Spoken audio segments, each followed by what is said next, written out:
सिर्फ अपने आप डॉन बना दिया, डॉन बना के तो वो डॉन नहीं सर इनकी कमी कितना महसूस करेंगे आप सर? इनकी कमी तो महसूस कैसे पूरी होगी? कैसे वो नहीं पूरी हो सकती इस वक्त जो अकबरी मंडी के ताजर हैं उनके क्या जज्बात हैं? आप वहाँ से उनके दोस्त भी हैं क्या? रेलवे रोड रेलवे रोड के ताजरों के क्या जज्बात है सर वहाँ पे? सर जावेद भट्ट भी वहाँ की ताजर थे। जी वो भी बड़ी वो भी जुल्म हुआ है। कहा यह जाता था कि वो बाज़ दफा मेट्रो ट्रेन में भी आ जाते थे, बड़े लाइवली जिंदगी गुजारते थे। बिल्कुल बड़े सर क्या समझते हैं इतने अरसे से जो शख्स किसी मार्केट का सदर होगा जी जी 40-45 साल के उनके भाई मारा सदर है प्रेशराइज में गुलशन साहब हमारे का नाम स्क्रीन पर चलता था तो हमारे जहन में एक इमेज जो है वो क्लियर पाकिस्तान का शायद एक डॉन टाइप है।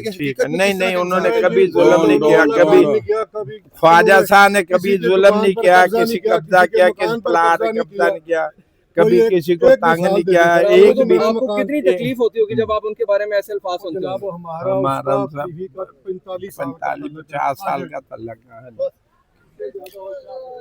ये नाज़रीन आप देख सकते हैं कि तीफी भट्ट साहब के दरीना दोस्त जो हैं, उनके बचपन के दोस्त जो हैं, इस वक्त धाड़े मार मार के यहाँ रोने लग गए और उन्होंने यहाँ जो है सारे मजमे को रुला दिया। और वो इनके दरीना दोस्त हैं और कह रहे थे कि एक उनके रिश्तेदार उनके महल्लेदार जो है वो उनके पास पहुँचे और उन्होंने कहा कि हमने उम्रा करना है, तो उनको उन्होंने पूरी फैमिली को उम्रा करवाया। ये भी उनका कहना था और वो धाड़े मार मार के रो रहे थे। ये रेलवे रोड के जो हैं ये ताजर थे। और इसके साथ साथ आप नाज़रीन देख सकते हैं ये पीछे बड़ी तादाद में जो हैं यहाँ लाहौर के, ग्वाल मंडी के और मुख्तलिफ मार्केट के जो हैं वो ताजर इस वक्त आप देख सकते हैं। क्योंकि नाज़रीन इनके भाई जो है ख्वाजा अज़हर गुलशन साहब वो भी एक मारूफ ताजर हैं और वो पाकिस्तान ताजर इत्तेहाद के भी में भी उनका कोई ओहदा है।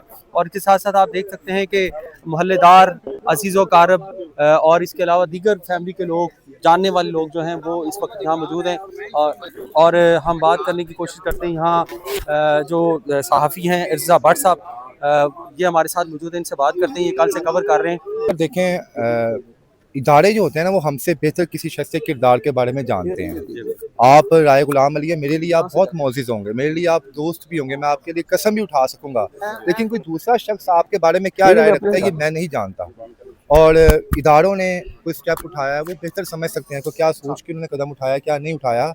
ये एक बहुत लंबी डिबेट है। ये 30 साल से अगर आप लाहौर में रह रहे हैं मेरा नाम मुहसिन शहबाज और आप देख रहे हैं सोशल तो फिर आप बेहतर तरीके से समझ सकते हैं कि वो कैसे थे या कैसे नहीं थे। लेकिन यहाँ पर जिस तरह हर आंख अश्कबार है, यहाँ से एक चीज़ क्लियर हो गई है कि अगर किसी शख्स में 100 बुराइयां थी तो उसमें कुछ 10-20-25 चीजें छाइयां भी थी। ऐसे ही जमातों से लोग आए हैं, ताजर हजरात आए हैं और बताने वाले ये दोस्त हैं, जल्दी ऐसे नहीं होते, उनकी मोहब्बत है, लाजवाब बहुत सारे उन्होंने कहा है कि ये डॉन नहीं थे, ये बिजनेसमैन थे। लोगों ने उनको डॉन बनाया लेकिन वो डॉन नहीं थे, वो बिजनेसमैन थे। और जैसे कि आपने चल भी रही है स्क्रीन पर वो उनके जो करीबी दोस्त हैं 45 साल से उनका ताल्लुक था और आज वो ताल्लुक खत्म हो गया है। उन्होंने बताया कि वो बहुत फीस इंसान थे और गरीब परवाह इंसान थे, लोगों की हेल्प करते थे। और जैसे कि बहुत सारी उनके खिलाफ जो क्यासाइयां थी लोगों की, वो गलतफहमियां थी जो वो दूर हुई हैं। और उन्होंने किस्से भी सुनाए कि वो किस तरह के इंसान थे और इंसानियत के साथ वो एक अच्छा सलूक करने वाले इंसान थे। कभी नहीं आज तक नहीं, बल्कि हल्फन पुरानी मानी बात है, कभी ये बात नहीं एक बल्कि उल्टा उन्होंने ज्यादा पैसे दिलवाए उन्होंने लोगों को 5-5 लाख रुपया मिला, मुझे 6 लाख रुपये मिले इनकी वजह से। जी ये भट्ट साहब की मेहरबानी की मुझे 1 लाख ज्यादा मिला। जब आपको ये खबर मिली उस वक्त आपकी क्या यकीन हो रहा था? मैं तो पहले तो यकीन नहीं आ रहा था, लेकिन उसके बाद मुझे फिर अपने फयाज भट्ट साहब मेरे भाई हैं, फिर मैं इनके पास आया, मैंने कहा ये बात हकीकत है। इन्होंने कहा जी हाँ जी ये बात हकीकत हो गया। तो बड़े अफसरदा बैठे हुए, तो मैंने फिर ज्यादा बात उनसे नहीं की। तो बस ये आपकी क्या बात हुई थी उनसे?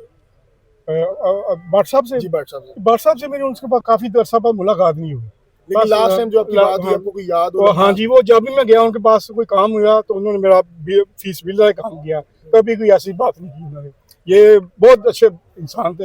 एक इंसान मैंने देखा वहाँ पे भी कि जो औरतें और बीमार लोग, औरतें बच्चे बुढ़े आते थे उनके काम के लिए कि फलां बंदे बदमाश है, मेरा ये काम, मेरा घर पे कब्जा कर लिया या फलां कर लिया, तो ये सिर्फ फोन एक आते थे। अच्छा, कहा जाता है कि किसी भी अगर मकान पे या दुकान पे कब्जा हुआ था तो उसकी दीवार पे अगर तीफी पर लिख दिया जाता था तो वो कब्जा खाली हो जाता था। नहीं ऐसी बात नहीं थी। वो फोन ही कहते थे कि भाई इसकी जिसका हक लागी चीज है उसको दे दो वापस।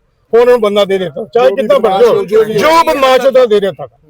इसकी वजह से बहुत से लोगों का फायदा हुआ, बहुत से लोगों का इंसानी पैदा करते थे ये लोग, गरीब आदमी का साथ देते थे। मैंने यही देखा। अंडरवर्ल्ड के डॉन कहा जाता है उनको, इसके बारे में अंडरवर्ल्ड के डॉन दुनिया में इस प्लॉट में 500 से होते हैं, इसमें से कौन किसको देंगे अंडरवर्ल्ड के डॉन? सारे अंडरवर्ल्ड के डॉन अंदर माफिया के इल्जाम भी नहीं, हमने तो कभी सुना ऐसा कोई ऐसी बात नहीं।